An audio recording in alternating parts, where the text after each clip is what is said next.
dans votre libre antenne toute la semaine, à l'exception de mercredi où il n'y aura pas d'émission en raison du match France-Équateur.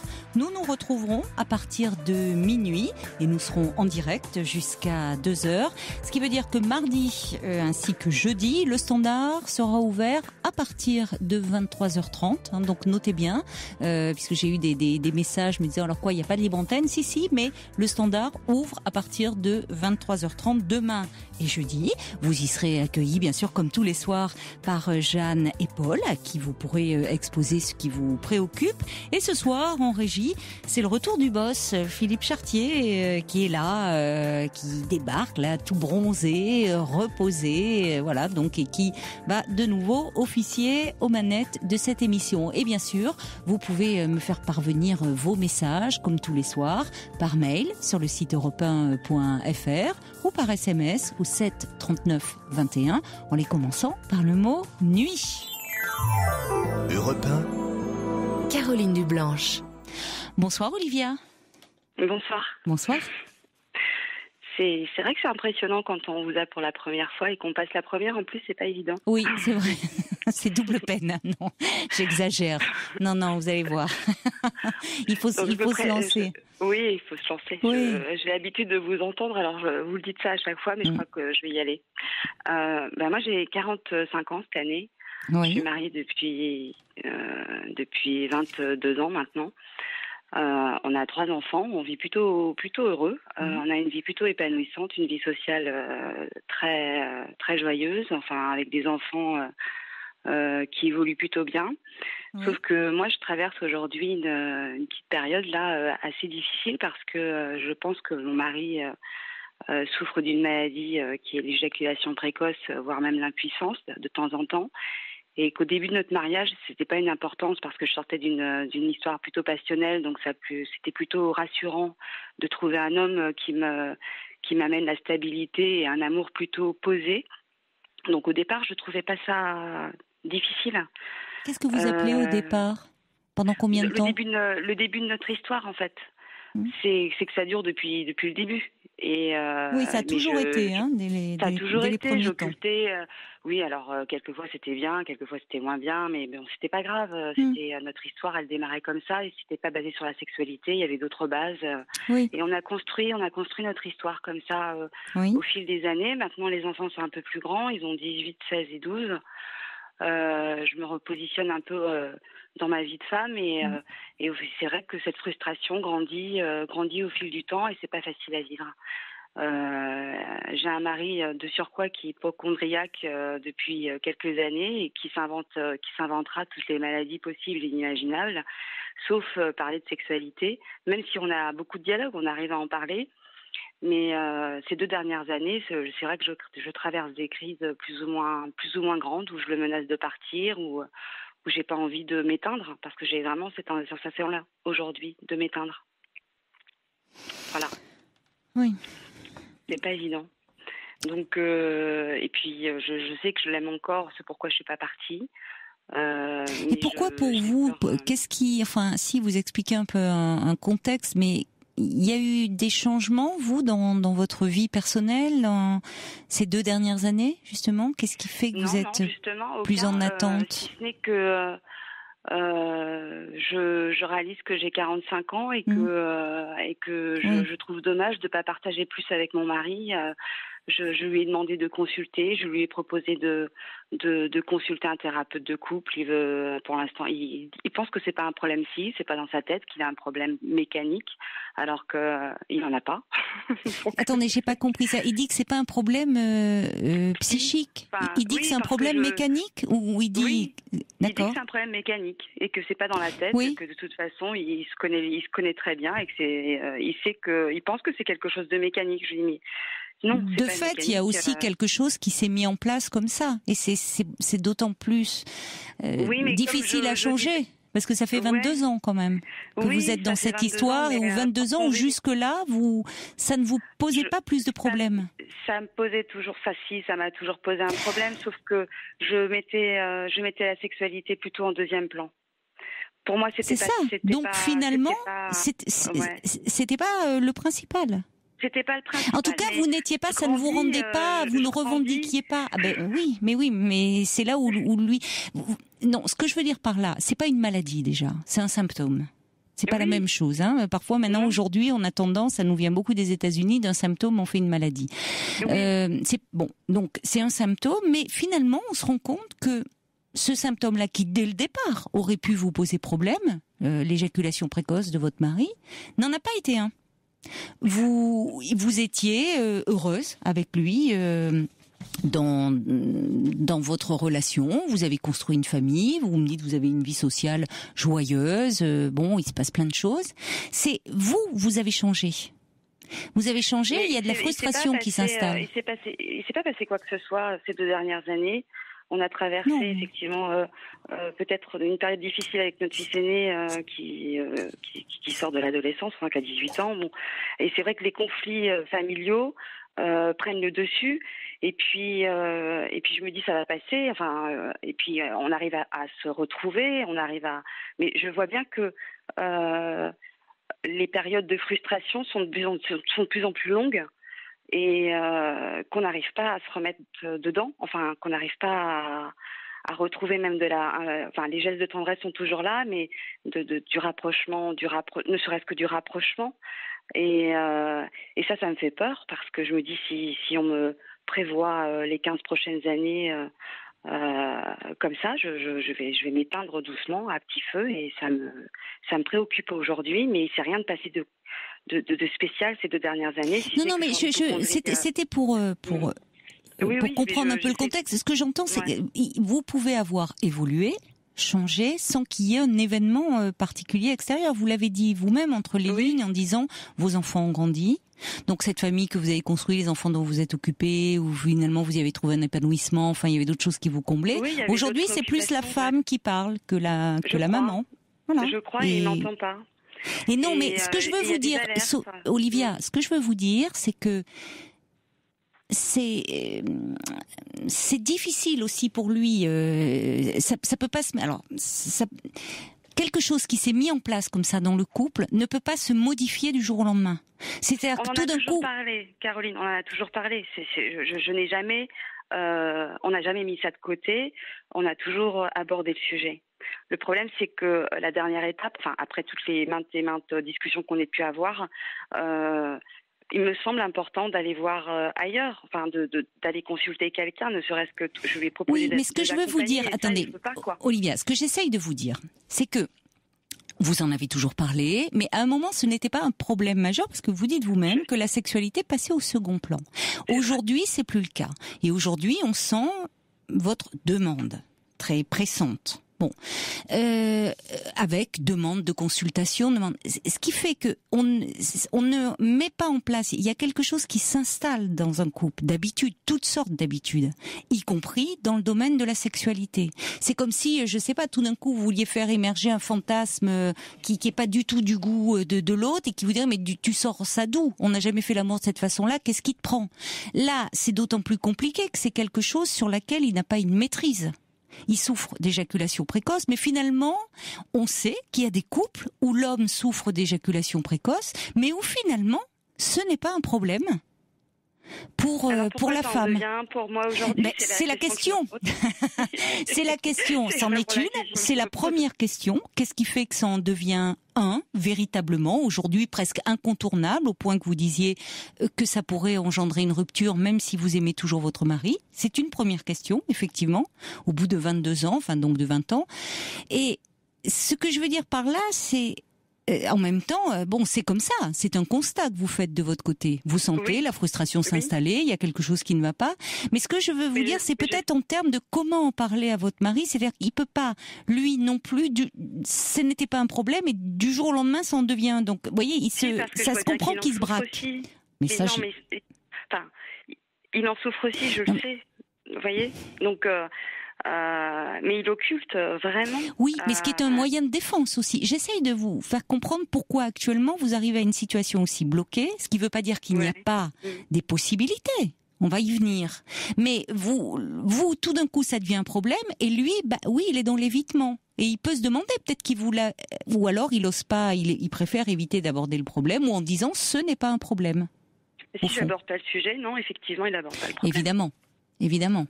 Alors, vous me dites qu'il souffre d'hypocondrie depuis pas depuis le début, pas depuis que vous le connaissez.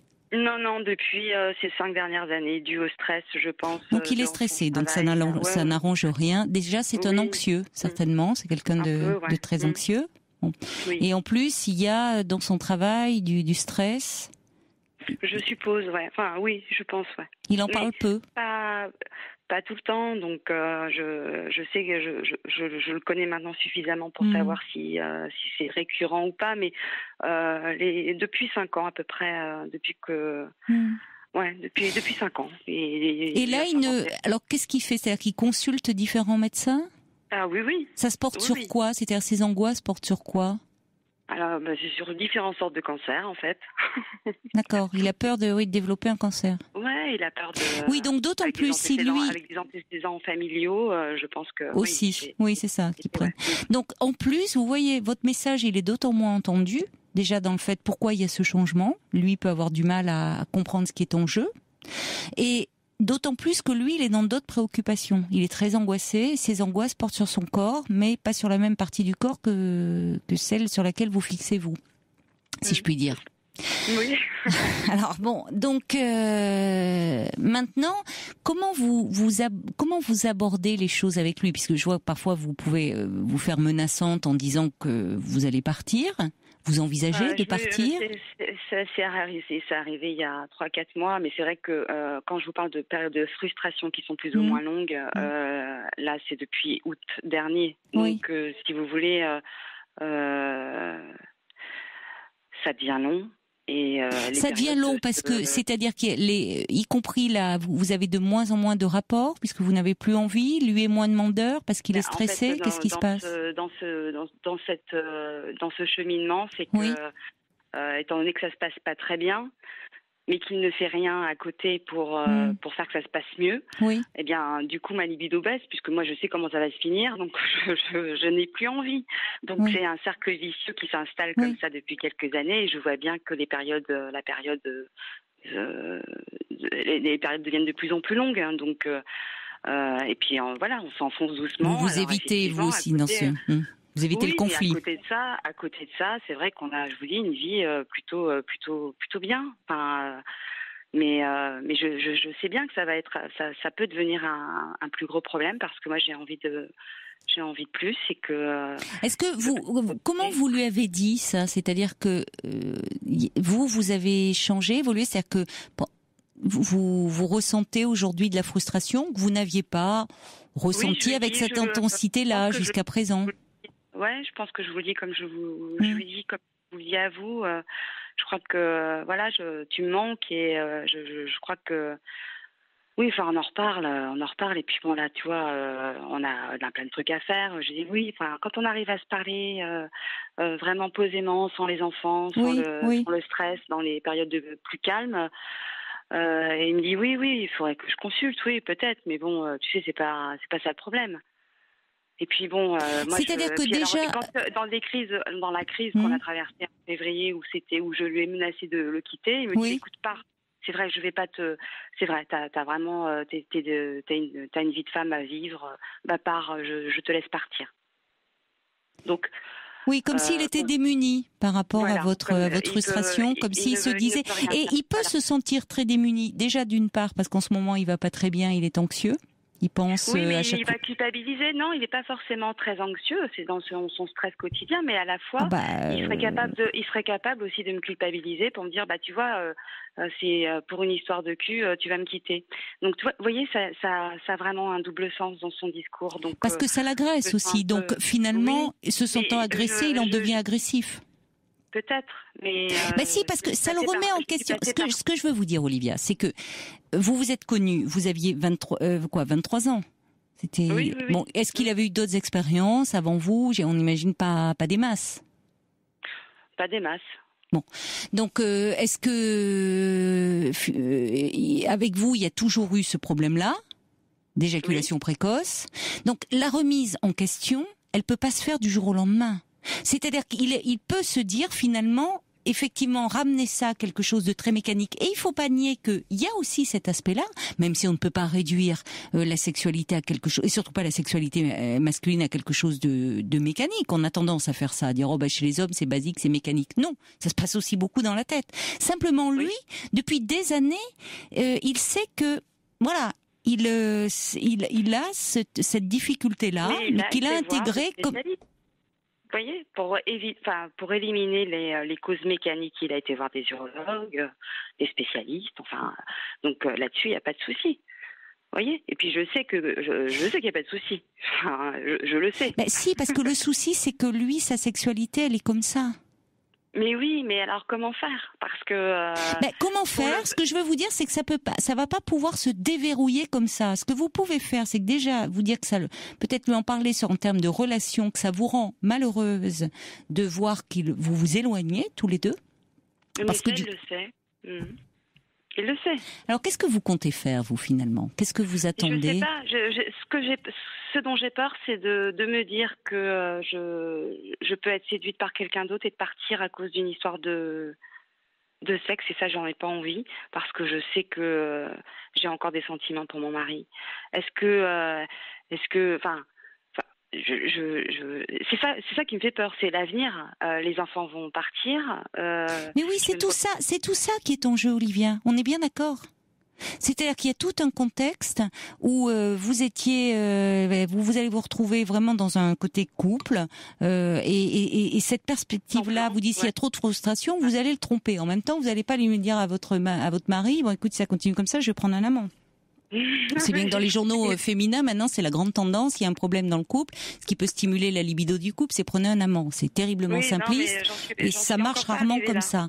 Mais je vais vous lire quelques messages parce que j'ai l'impression, moi, j'ai du mal à être entendue. Mais il y a Brigitte qui dit ce sujet doit l'effrayer, le remettre en cause, et le fait que votre demande soit devenue aussi pressante doit être d'autant plus inquiétante et bloquante pour lui. Il faudrait peut-être baisser la pression et en parler différemment. Mais justement, je ne sais pas faire. Donc, oui. C'est ce que j'entends. C'est ce que j'entends. C'est-à-dire que pour vous, c'est devenu un tel problème qu'aujourd'hui, ça devient un enjeu. Ce que j'essaye de vous dire depuis le début, c'est que j'entends votre frustration, je la comprends, elle est légitime.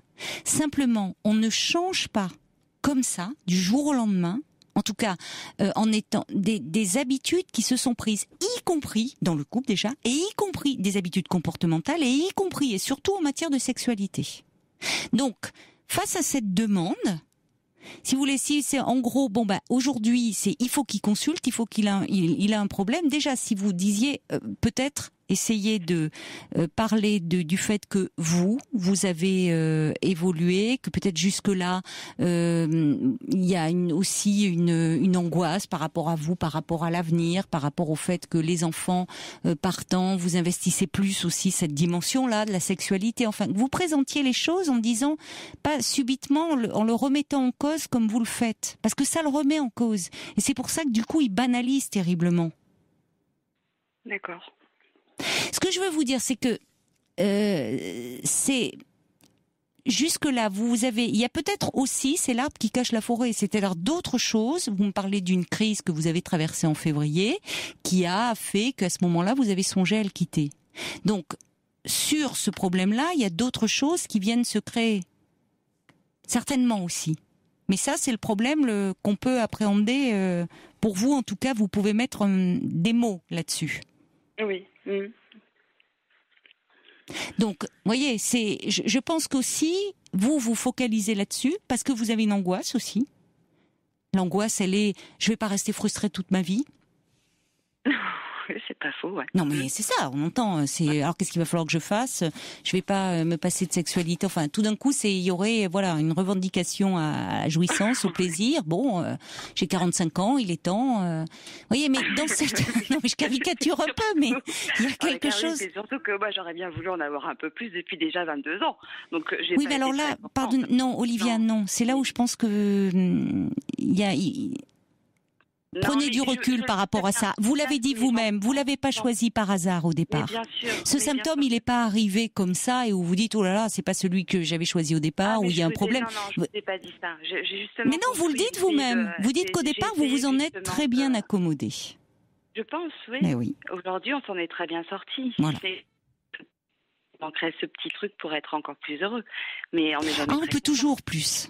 On peut toujours plus, c'est vrai. Et on est dans une société où on revendique aujourd'hui énormément et surtout pas de frustration et surtout le droit à la jouissance à tout prix. Donc effectivement, on est très porté par ça en ce moment. C'est vrai. Peut-être. Mais et mon âge, peut-être, j'en sais rien. Effectivement. Je crois qu'il y a, si vous voulez, c'est pour ça que je pense qu'il y a quelque chose qui est crispé, c'est que vous êtes dans à des niveaux différents l'un et l'autre, mais dans des angoisses qui Ouais. C'est-à-dire que lui, il n'était pas encore plus en fait. C'est ça que vous Comment je pense que oui, je pense qu'il y a quelque chose qui, si dans son travail il vit du stress et que ce stress il le traduit en préoccupation hypocondriaque. Et que vous, à côté, vous avez ce côté-là en disant il y a quelque chose qui va plus. En gros, t'es plus à la hauteur. Tu es pas en mesure de me faire jouir.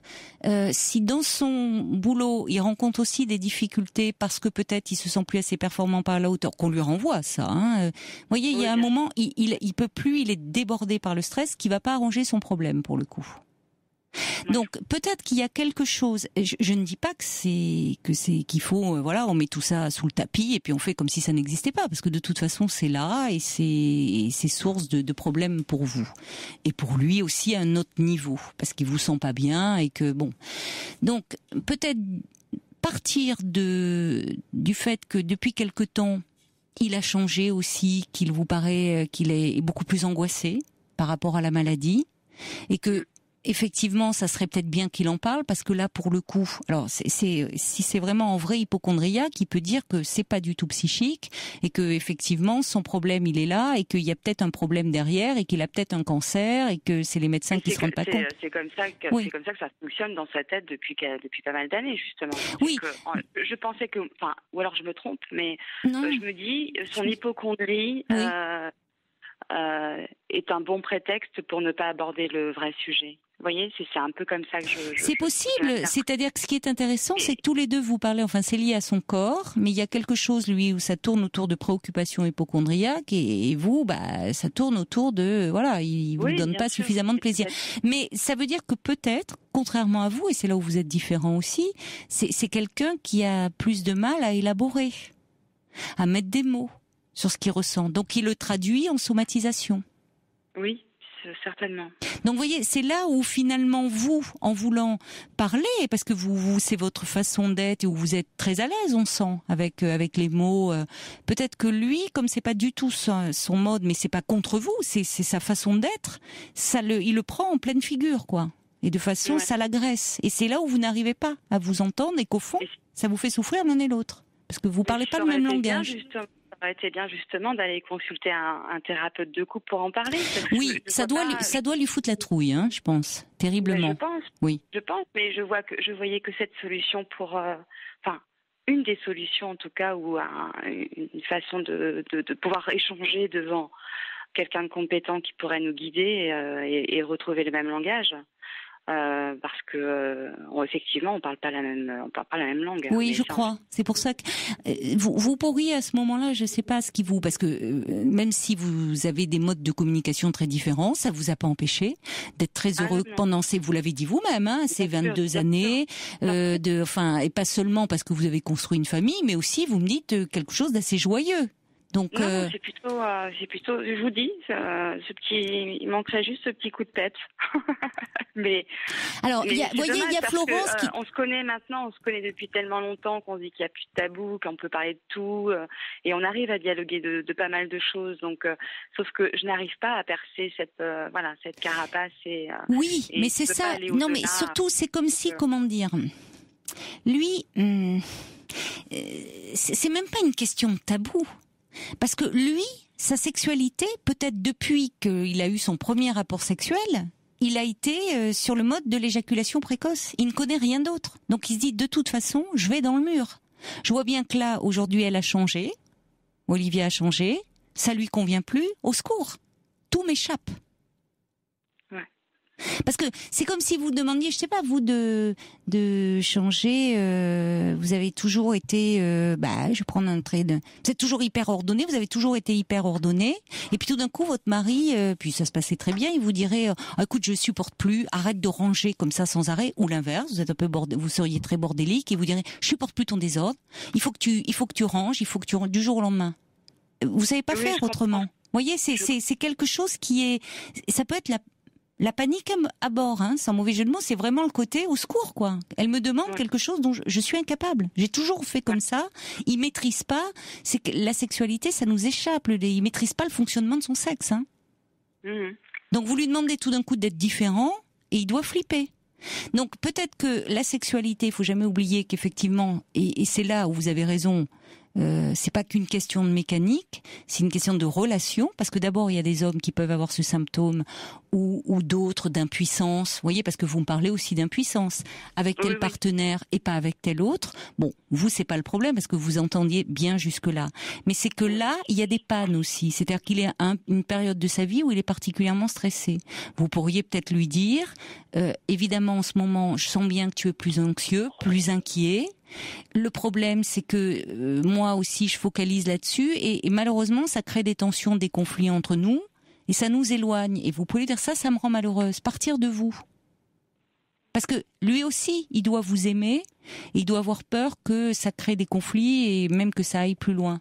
Donc, je pense qu'il pourrait entendre le fait que vous êtes aussi malheureuse de la tournure que ça prend et de cet éloignement-là. Et que vous pourriez commencer à vous comprendre effectivement en présence d'un tiers. Ouais. Mais... Allez, on va. Je vais vous lire.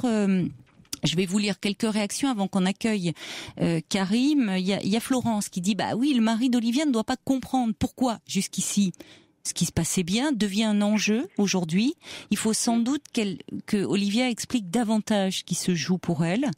Et puis il y a Pnop qui dit il y a rien de plus castrant que la pression et le reproche. Et peut-être que c'est pas un problème pour lui. Quelqu'un qui dit combien je comprends Olivia, ça fait 20 ans que je vis une vie sans sexualité. Je ne peux pas donner de conseils. Mon mari refuse d'aller voir un psy. Se cogner contre un mur n'est vraiment pas facile. De mon côté, je vois un psy, mais j'ai pas la suite du message. Alors il y a Printa qui dit peut-être que vous-même vous pourriez, Olivia pourrait modifier son approche sensuelle avec son mari. Les actes sont parfois plus porteurs que les mots. Mais le problème c'est que vous, du coup, ça vous éloigne aussi de lui dans le désir. Bon, on a Karim qui est là au 39-21 et je crois qu'il a envie de vous parler. On l'accueille, Olivia ? Ah oui, volontiers. Bonsoir Karim. Bonsoir. Bonsoir. Vous m'entendez bien, c'est bon ? Oui, on vous entend. Très bien. Voilà. Écoutez, j'écoute un peu tout ce qui se dit. Voilà, j'ai ma petite touche à apporter de ce côté-là, l'ayant vécu. Donc, vous avez vécu, qu'est-ce qui s'est passé ? C'est-à-dire à un moment, vous avez rencontré ce problème dans votre sexualité ? Ah, depuis le début. Et voilà, faut pas penser ou croire que l'homme en lui-même se réjouit de ça, déjà. Je suis très d'accord avec la présentatrice qui dit que, voilà, quelquefois, c'est à cause de la première fois, c'est comme une première fois et le corps, voilà, pour lui, c'est comme ça qu'il faut faire et pas autrement. La chose qu'il y a, c'est que ça se soigne. Il ne faut pas croire que ça ne se soigne pas et c'est pas en y mettant un enjeu que ça se soignera. Au contraire, ça peut ne faire qu'empirer. Alors déjà, ça c'est bon à savoir. Maintenant, moi, je vais vous dire la vérité. J'ai réussi à le soigner. Et la base de se remettre, c'est la base pour moi, c'est la communication entre le couple, dans le couple plutôt.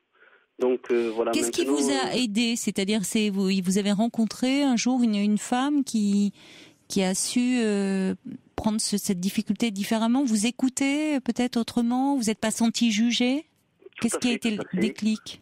Le déclic, c'est bon. Déjà au préalable, je suis allé voir plusieurs spécialistes qui m'ont dit 1 million de choses différentes, qui m'ont aussi parlé par rapport à ce que souvent c'est dû à la circoncision, donc il le pénis a plus de pression, plus d'envie, c'est peu comme c'est, on va dire, à vif. Enfin, ils m'ont sorti 1 million de choses. Mais sincèrement, le remède, c'est vraiment la communication, c'est en parler dans le couple, essayer d'avancer dans le couple, et ça ne se fait pas du jour au lendemain. Ça se fait, on va dire, ça peut aller... Ça fait juste 22 ans qu'on parle et qu'on dialogue. Ah non, Olivia, non.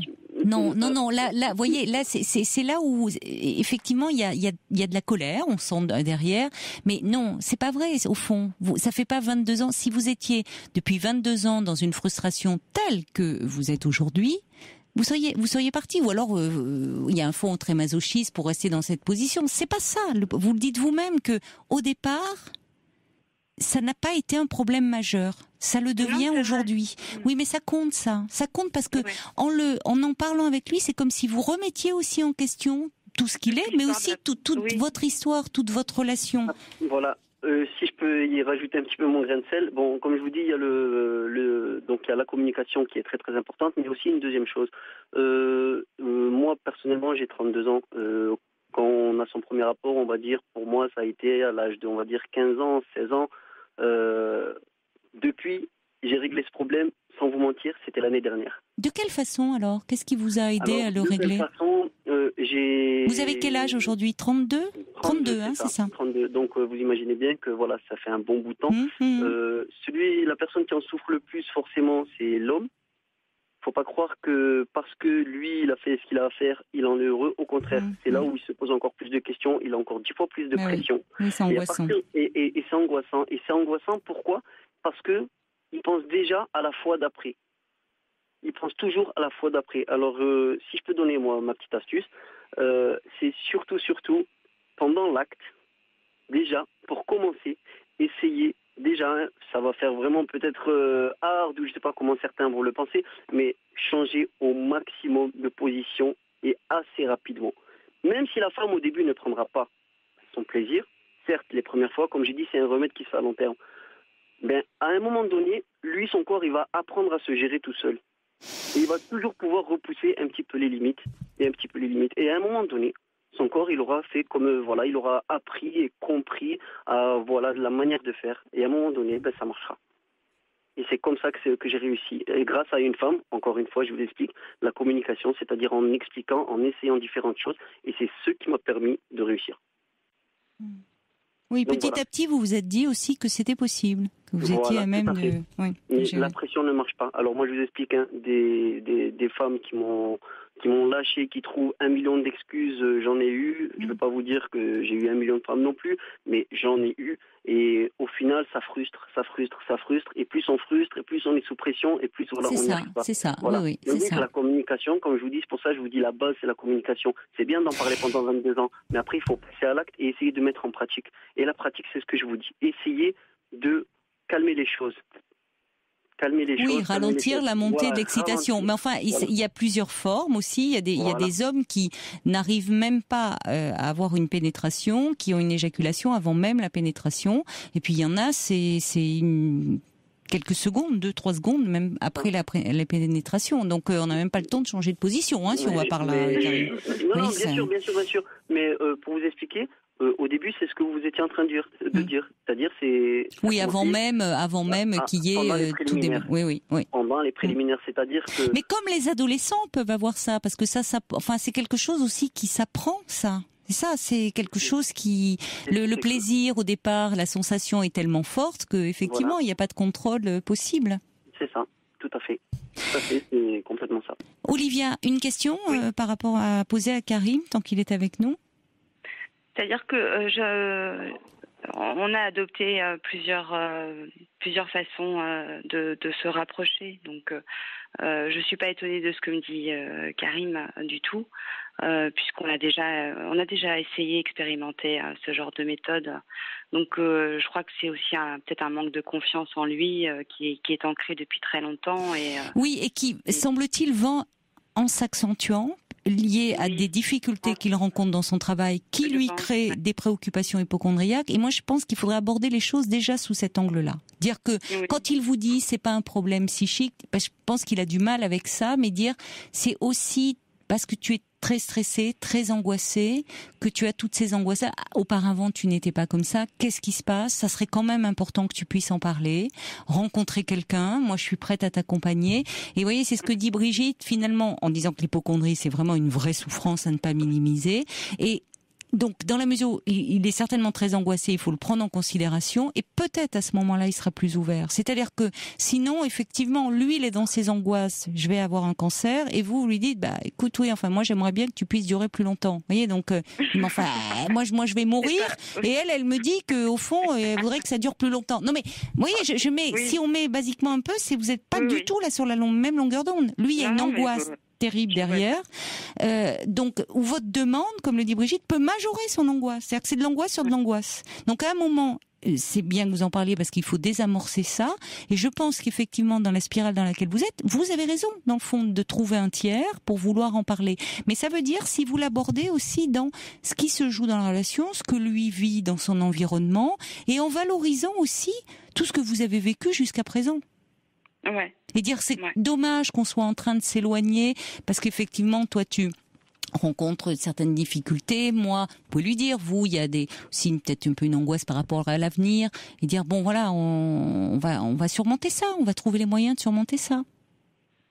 Je vais essayer. Essayez, peut-être, mais en ne vous focalisant pas sur cet aspect-là. Vous voyez, moi je dirais, parce que j'entends ce que vous avez dit, Karim, qu'après, mais pas brut de pomme comme ça. C'est pas qu'une méthode, voilà. C'est pas après il y a effectivement une méthode, mais il faut jamais oublier que si vous voulez la sexualité, c'est pas, on peut pas isoler la sexualité du reste, quoi. C'est pas quelque chose d'isolé, ça engage toujours l'ensemble de la personne et toute son histoire avec elle aussi. Et oui, et puis l'histoire du couple quand même, Caroline. Exact.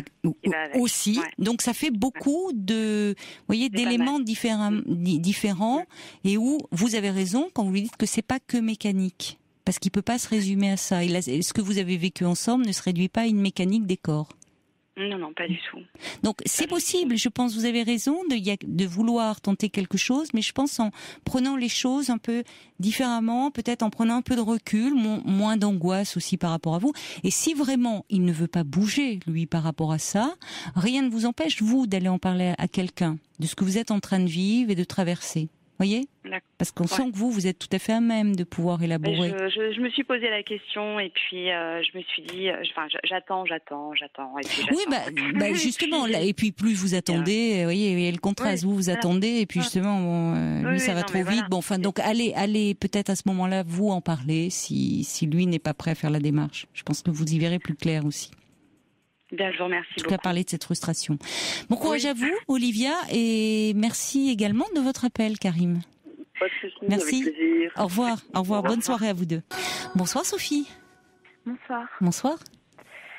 Alors, je vous appelle, j'ai pas eu l'occasion de discuter avec... Je vous entends pas très bien. Il faudrait que vous parliez, si vous pouviez parler un petit peu plus fort, s'il vous plaît. Vous m'entendez là ? Oui, mieux, merci.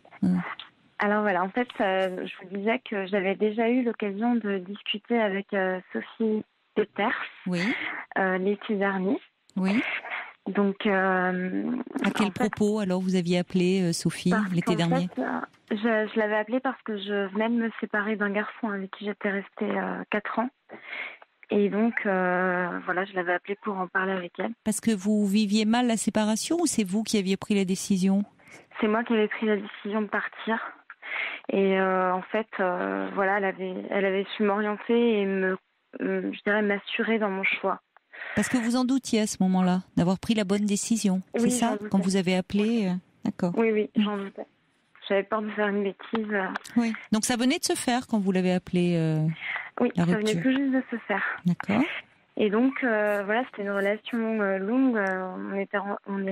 On est restés ensemble 4 ans. Mmh. Et en fait, a posteriori, j'ai été suivie par une psychologue cette année. Et en discutant avec elle, il y a vraiment peu de temps, il y a quelques semaines, en fait, cette psychologue m'a dit qu'il avait le profil d'un pervers narcissique. Et oui, je sais que c'est une expression galvaudée en ce moment. En même temps, oui, je sais pas je suis toujours dubitative quand, si vous voulez, il y a une étiquette de poser sur justement quand on vient pour une séparation et de dire il était ci, il était ça, vous voyez, je sais pas en quoi ça aide finalement à vivre la rupture ou à avancer. Mais bon, c'est juste un point de vue comme ça. Moi, je n'en ai pas parlé tout de suite. C'est même pour ça que je précise que j'en ai parlé avec cette psychologue. Non, mais c'était dans la pratique. C'est pas vous, hein. C'est dans la pratique qu'on peut avoir, vous voyez, quand on met une étiquette comme ça sur. Je parle pour le coup des thérapeutes, pas de vous. C'était un peu un aparté comme ça de dire, je sais pas en quoi c'est aidant, mais peut-être. Mais voilà, en tout cas, ça c'était la raison pour laquelle je m'avais appelée Sophie. Et là, aujourd'hui, je vous appelle parce qu'en fait, depuis cette rupture, je me sens un peu seule, sachant que j'ai rencontré un garçon avec qui j'ai flirté quelques semaines fin 2013. Et ce flirt, il m'a vraiment fait beaucoup de bien. Oui. Sur le plan humain, j'ai vraiment trouvé l'exact opposé du garçon avec qui j'avais passé 4 ans. Ça vous a permis de reprendre confiance en vous ? Oui, complètement. Et j'ai vraiment eu l'impression de vivre une histoire, pas d'amour, mais en tout cas une histoire amoureuse, quoi. Oui, vous étiez bien avec ce garçon, vous vous sentiez bien Oui, j'étais vraiment bien avec cette personne-là. Oui. Et pourquoi ça s'est resté, vous parlez de flirt, c'est-à-dire pourquoi vous n'êtes pas resté finalement avec ce garçon avec qui vous vous sentiez bien ? Parce qu'en fait, il avait un mode de vie assez différent du mien. Oui. Et puis, il m'a caché des choses et j'avais des doutes sur sa vie en tant que telle, pas sur ce qu'il était en tant qu'homme, mais sur sa vie. Et puis, bon, j'ai appris entre autres qu'il avait eu des problèmes avec la justice et le fait qu'il m'ait menti et qu'il m'a un petit peu inventé une petite vie, voilà. Oui, ça vous a fait peur un peu, ça vous a. J'ai compris, je comprends. Qu'il ait voulu me le cacher, mais j'ai pas compris qu'il ait inventé des histoires pour le cacher. Il était peut-être un peu gêné par rapport à ça. Enfin, c'est pas, vous voyez, quand on rencontre quelqu'un, on a envie de se montrer sous son meilleur jour, si on a envie de plaire à cette personne.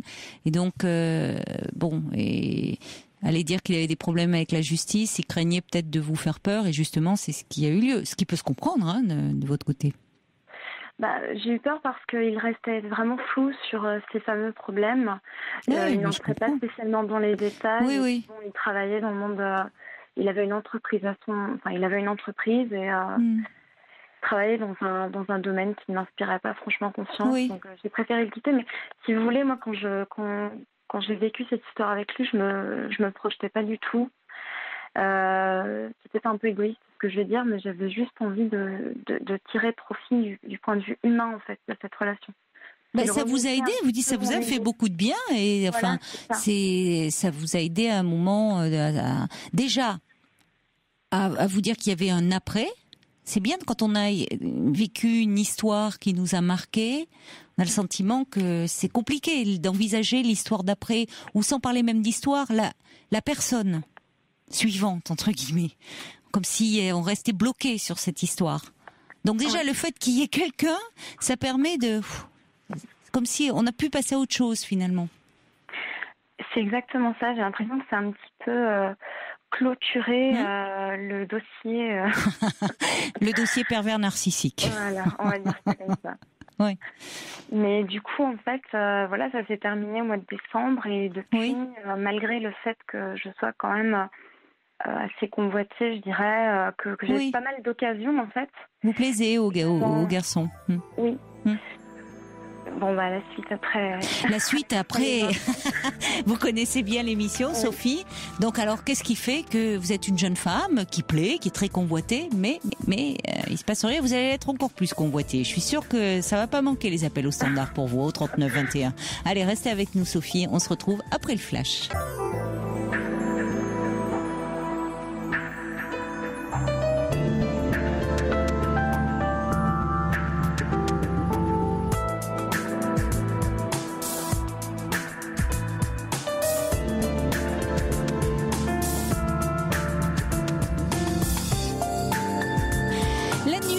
poursuit sur Europe 1. Et oui, exceptionnellement, en raison de la Coupe du Monde de football, Europe 1 retransmet cet événement. Et donc, cette semaine, nous nous retrouverons entre minuit et 2h. Ça sera valable encore ce soir, c'est-à-dire mardi soir. Mercredi, pas de libre antenne puisqu'il y aura le match France-Équateur, soirée spéciale consacrée à cet événement. Et jeudi également, nous serons ensemble entre minuit et 2h. Vendredi, je crois, Sophie, ce sont les horaires normaux de l'émission, 23h, 1h. Notez dans vos agendas parce que c'est vrai que c'est un petit peu dur de s'y retrouver. Allez, on va poursuivre avec Sophie. Donc Sophie, vous êtes, on l'aura compris, une jeune femme. Vous avez vécu une histoire amoureuse pendant 4 ans, dont vous êtes sortie. C'est vous qui avez pris la décision de partir, mais on va peut-être y revenir, un peu marqué de cette histoire. Entre-temps, vous avez eu un flirt avec un garçon qui vous avait fait beaucoup de bien. Et puis depuis décembre, alors que vous êtes jolie, vous plaisez, il se passe rien, si je comprends bien. Ouais. Vous n'y allez pas? Disons qu'en tout cas, je n'arrive pas à saisir les perches qui me sont tendues. Vous n'y arrivez pas ou vous n'avez pas envie, finalement? Au départ, je pensais que je n'en avais pas envie parce que cette année était assez chargée du point de vue de mes études. Ah, ça compte aussi, et oui. Je pense que j'ai un petit peu pris le prétexte de mes études pour ne pas m'y intéresser vraiment, en fait. Oui, c'est ça. Même si je ressentais un manque, je pense que la culpabilité de ne pas bosser, de faire passer en tout cas ma vie amoureuse avant ma vie étudiante, elle était tellement forte que j'ai préféré miser sur mes études et puis. Sauf que là, c'est. Sauf que là, l'été approche, il commence à faire chaud. Et vous vous dites, tiens, pourquoi pas saisir une perche tendue. Il y en a une qui vous plaît particulièrement parmi les perches qu'on vous tend, ou il y a une proposition plus séduisante que l'autre, non? Pas du tout. Mais disons que ça fait 2 mois, je dirais que la question me taraude vraiment, parce qu'en fait, je me rends compte que je croise parfois des hommes dans la rue, je me fais aborder par des hommes charmants, même à la à la fac, tout ça. Et je n'arrive pas, en fait, je suis complètement bloquée, je n'arrive pas, ne serait-ce qu'à accepter un numéro de téléphone ou accepter d'aller boire un café ou quelque chose comme ça. En fait, automatiquement, je dis que je suis prise ou que je suis fiancée ou des choses comme ça, en fait. Et je ne comprends pas pourquoi, de façon aussi automatique, je refuse tout, je me renferme, en fait, complètement. Alors que je ne suis pas toujours insensible au charme de ceux qui seraient prêts à vous donner leur téléphone. Oui, mais c'est automatique, je dis que je suis fiancée. D'ailleurs, j'ai tout le temps une bague, en fait, à l'annulaire droit. Bon? Oui, c'est la bague du premier, de celui avec qui vous êtes resté? Non, en fait, c'est une bague que ma grand-mère m'avait offerte pour ma confirmation. Oui. Et cette bague, en fait, elle ne rentrait que dans l'annulaire droit. Et du coup, je l'ai gardée comme réflexe quand j'étais en couple. Et depuis, je ne la lâche plus, cette bague, parce qu'elle me rappelle ma grand-mère. Mais c'est devenu un prétexte, en fait. Et du coup, ça fait bague de fiançailles, alors. Ça fait comme une bague de fiançailles. Toute fine, très simple. Oui. Donc elle s'est très bien passée, oui. Et du coup, les hommes voient la bague et ils n'insistent pas. Ils sont bien élevés. Oui, il faut croire. C'est d'autant plus dommage de les laisser filer, alors. Oui, c'est vrai. C'est vrai. Mais alors, qu'est-ce qui vous... c'est-à-dire, j'entends aussi que vous êtes dans des études qui vous prennent beaucoup de temps. Oui. Et où vous les avez investis, et finalement je trouve que c'est une bonne solution, parce que quand on est dans un domaine de sa vie qui à un moment va un peu moins bien, on se consacre à ce qui marche, et semble-t-il vous faites des études, ça marche bien, vous vous consacrez là-dessus, votre énergie elle est mobilisée là-dedans. Et puis peut-être effectivement, il vous reste quand même certaines peurs. Qu'est-ce qui fait alors qu'avec le garçon avec qui vous avez eu un flirt, là, qu'est-ce qui fait qu'avec lui vous avez lâché un peu, vous lâchez prise et vous êtes dit, je sais pas, qu'est-ce qu'il a eu de particulier celui-là dans sa façon de vous aborder ou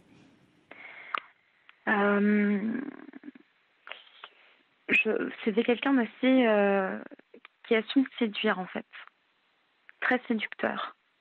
Et il a pris son temps, c'est-à-dire ça s'est fait. Vous aviez l'occasion de le croiser plusieurs fois. Il a pris son temps, c'est ça? En fait, on s'est rencontrés totalement par hasard. Je sortais, c'était le week-end des Journées du Patrimoine au mois de septembre. Je sortais du musée et on s'est rencontrés dans la rue. D'accord. Et il m'a repérée.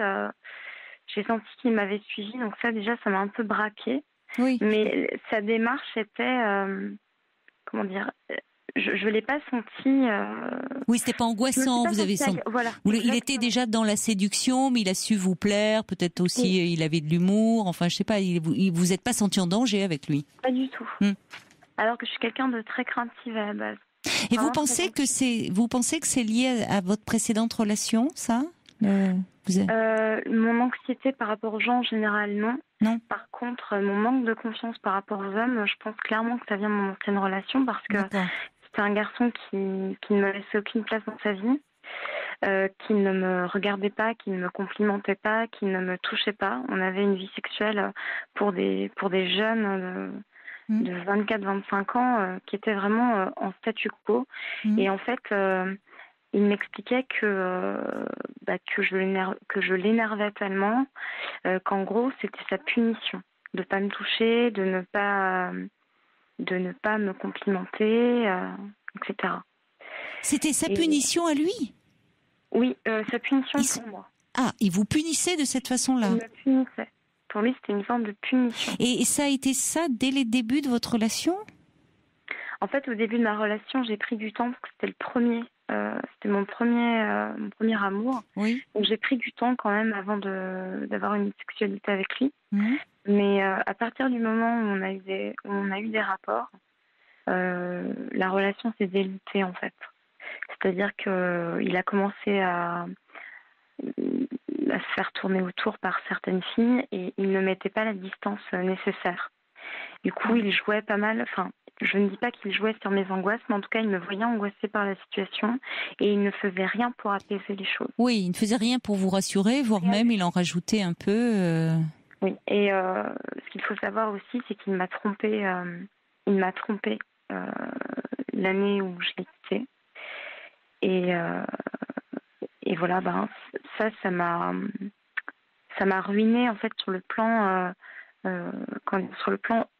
de ma féminité.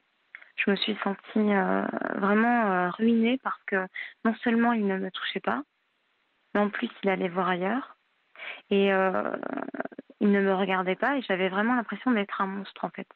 Il me dépeignait vraiment sous des traits qui ne me ressemblaient pas. Je ne me reconnaissais pas. Et vous n'arriviez pas à vous révolter contre l'image qu'il renvoyait de vous, qui déjà c'est important. Vous vous disiez non, c'est pas moi, ça. La personne qu'il décrit, c'est pas moi. Vous n'arriviez pas face à lui à vous révolter. Il avait beaucoup d'emprise sur vous. Il était assez dominateur. Il était très dominateur, alors que toutes les apparences auraient laissé croire que c'était moi qui dominais dans le couple. Parce que j'ai un caractère très fort.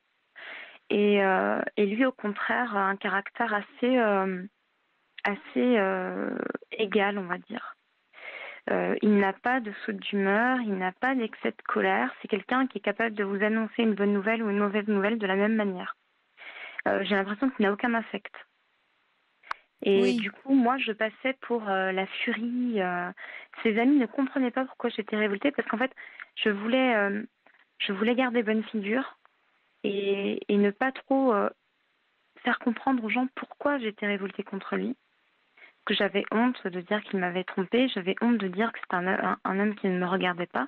Donc je préférais faire croire que c'était un homme bien, un garçon bien, avec des qualités, que j'étais épanouie, et que j'avais un caractère difficile. Je préférais en fait... vous diminuer un peu, prendre les torts sur vous peut-être, en tout cas, prendre les...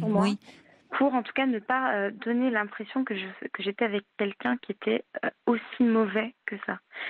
Comme si quelque part je n'admettais pas que ce garçon était super mauvais et que j'étais en train de me faire croire que je ne méritais que ça, quoi. Enfin, je ne sais pas si vous comprenez ce que je veux dire, mais en tout cas, je préférais prendre sur moi plutôt que de montrer à quel point le mec avec qui j'étais était un salaud. Voilà. Pourquoi déjà c'était compliqué de vous dire que vous étiez trompée à ce point-là sur lui ? Oui, c'était compliqué parce que du point de vue de mon éducation déjà, en gros, le premier dans l'idéal c'était le dernier, le premier amour. Ah oui, c'est important donc, ça. Oui. Ça c'était un idéal, après c'était pas une obligation. Hein. Non, j'entends bien, mais enfin vous aviez quand même, c'était votre idéal. Donc, c'est un idéal familial. Dans ma famille, toutes les femmes ou presque ont connu, en tout cas, d'après ce qu'on me dit, n'ont connu qu'un homme. Donc, le modèle, c'est ça, quoi. Mais et aussi, les temps ont changé aussi. C'est vrai qu'il y a eu un moment où c'était comme ça, où les jeunes femmes rencontraient leur premier amour qui devenait l'homme de leur vie, celui avec qui elles se mariaient, avec qui elles avaient des enfants. Aujourd'hui, c'est un constat. Je dis pas que c'est mieux ou moins bien, mais c'est beaucoup plus rare. On a plus quand même il peut y avoir plusieurs histoires amoureuses avant de rencontrer celui avec qui on peut éventuellement se marier, faire des enfants. Ça, je l'ai complètement réalisé, mais je pense que j'avais tellement peur de décevoir mon entourage que j'ai rongé mon frein jusqu'au bout. Voilà. Et d'autant plus que finalement, si je comprends bien, c'est à partir du moment où vous avez eu des rapports avec ce garçon qu'il est devenu très odieux avec vous. Oui. Ouais. Donc ça mettait vraiment à mal vos valeurs, vous qui attendiez, qui espériez, qui avez envie que ça soit peut-être l'homme de votre vie. C'est à partir du moment où vous vous donnez à lui qu'il devient odieux. Exactement. Alors que lui, il avait un sacré problème quand même, parce que rester lui-même dans une relation, disons pour qui vous punissait de la sorte, lui, il pouvait exister qu'en vous rabaissant. D'une certaine manière, avec le recul, je me suis rendu compte que c'était un peu ça, oui. Mais peut-être qu'aussi, c'est intéressant que vous me parliez avec ce garçon. Bon, certes, il a eu des ennuis juridiques, mais vous avez eu un flirt avec lui. C'est-à-dire que vous avez démarré votre vie de femme, votre vie sexuelle, sous quelque chose, c'est douloureux quand même. À partir du moment où vous avez eu cette intimité-là, il a changé vis-à-vis de vous et il est devenu assez méprisant, il vous humiliait là-dessus. En fait, il ne m'humiliait pas sur mon physique ou sur mon corps. Non, mais sur vos qualités morales, sur ce que vous étiez, sur votre personnalité. Oui. C'est ça, oui, c'est quand même de l'humiliation. Oui. Je sais pas, non, il n'y a pas une façon de vous rabaisser en tout cas, peut-être humiliation, c'est trop fort. Si, mais complètement. Pour moi, je le ressentais comme ça en tout cas. C'était clairement me rabaisser. Et ce qui était assez étonnant avec ce garçon, c'est qu'en fait, quand il parlait de moi à sa famille, par exemple, il disait en gros que j'étais une fille bien et il était fier que sa famille m'accepte aussi bien. Et j'en avais parlé avec Sophie à l'époque et Sophie m'avait dit que j'étais un peu la trophy wife. La quoi ? Je parle pas anglais, moi. La femme trophée, on va dire. C'est-à-dire une femme que, si vous voulez, dans son entourage, tout le monde m'appréciait. Il n'y avait que lui qui me rabaissait. Parce que tout son entourage m'appréciait. Oui, mais parce qu'il y a quelque chose de très narcissique dans cette dimension-là. C'est-à-dire que ça flatte son ego à lui. Exactement. Dans la dimension, je pense que c'est ce qu'elle voulait dire, dans le côté trophée. C'est-à-dire que il y a des relations comme ça où on voit des hommes qui s'affichent avec des femmes qui effectivement sont très séduisantes, un peu enjôleuses, et ça flatte leur narcissisme au fond. Oui, c'est ça. Il me supportait pas. Je pense qu'il supportait pas mon caractère fort, ma personnalité, mais l'image que je pouvais renvoyer de lui passait au-dessus en fait. Et votre famille, à vous, elle le connaissait, ce garçon? Vous leur aviez présenté? Oui. Je l'avais présenté et mes parents l'appréciaient. Et alors, comment ils ont réagi quand vous avez décidé de rompre? C'est-à-dire, est-ce que vous avez pu casser l'image un peu? Parce que vous vouliez, vous aussi, préserver, pour être conforme à votre idéal aussi, du couple parfait, finalement. Vous donniez l'image aux yeux de vos deux familles du couple parfait, aux yeux de vos amis, alors que ce que vous viviez était très éloigné de tout ça. Est-ce que vous avez pu dire à vos amis déjà et à vos parents que ce garçon en apparence si parfait l'était pas, en tout cas avec vous? Oui, en fait, j'ai eu besoin de le dire quand je l'ai quitté. Oui, je comprends. J'ai vraiment eu besoin de dire, d'être dans le vrai, dans le juste, de ce que vous viviez. Voilà, j'en ai d'abord parlé à ma mère et je lui ai dit, tu vois, c'est pas quelqu'un de si bien que ça. Il m'a trompée, il me rabaissait. Enfin voilà, et ma mère m'a comprise et m'a dit tu t'as bien fait tant que tu te sentais pas bien avec lui, tant qu'il te rendait pas heureuse, t'as bien fait de partir. Donc vous rendez compte que votre mère n'a pas dit oh mais tu aurais dû rester malgré tout, c'est dommage, ou tu aurais peut-être pas dû aller si loin avec ce garçon, ou tu t'es fait le mauvais choix. Elle n'a pas du tout porté de jugement, elle a au contraire été très bienveillante à votre égard, et même elle a souligné que vous étiez courageuse d'avoir à un moment mis un terme à cette relation qui était pas du tout épanouissante pour vous. Oui. Donc, toutes les idées que vous faisiez aussi de peut-être décevoir vos parents, on a toujours peur de décevoir ses parents, surtout à votre âge, et même après parfois, mais ils ont été très compréhensifs, si je comprends bien. Oui, ils m'ont apaisée à ce niveau-là, en fait. Mais maintenant, aujourd'hui, à l'heure actuelle, en fait, ce garçon, je n'y pense plus. Enfin, pour moi, il fait partie du passé. D'accord. Mais ce qui m'interroge en fait, c'est que le fait de ne pas avoir de copains dans ma vie et de sexualité en fait, j'ai l'impression d'être handicapée d'une part de ma féminité. Et vraiment, je le dis. Le mot est fort, hein. Je vous assure que c'est ce que je ressens. Oui. Je sais que le mot est fort, mais moi je le ressens comme ça. J'ai l'impression d'être sur la touche. Alors il y a beaucoup d'handicapés, de ce point de vue-là, vous voyez. Il y a beaucoup de monde là, parce que là aussi, attention c'est vrai que les personnes qui ont le sentiment à un moment qui n'ont pas de vie amoureuse et donc pas de vie sexuelle, parce qu'ils n'ont pas d'aventure, qui peuvent rester plusieurs mois, voire des années, sans relation amoureuse. Il y en a à tout âge. Enfin, c'est pas seulement pour les jeunes gens, c'est les gens plus âgés aussi. Enfin, quelle que soit la génération.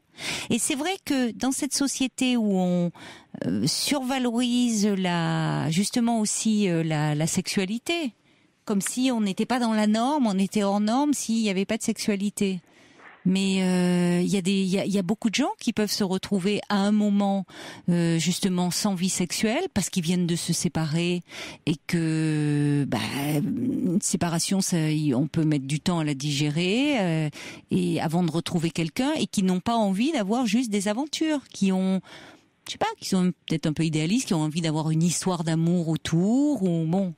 Il y a beaucoup de personnes dans ce cas-là. Et c'est pas être handicapé, ça, hein. Faut se garder aussi de la pression qu'on met là-dessus. Puis vous êtes une toute jeune femme, enfin votre féminité, vous êtes en train de la construire aussi. Alors elle a été un peu mise à mal dans la relation que vous avez eue, même beaucoup, avec ce garçon, qui était dans quelque chose de... Il avait votre âge, lui ? Oui.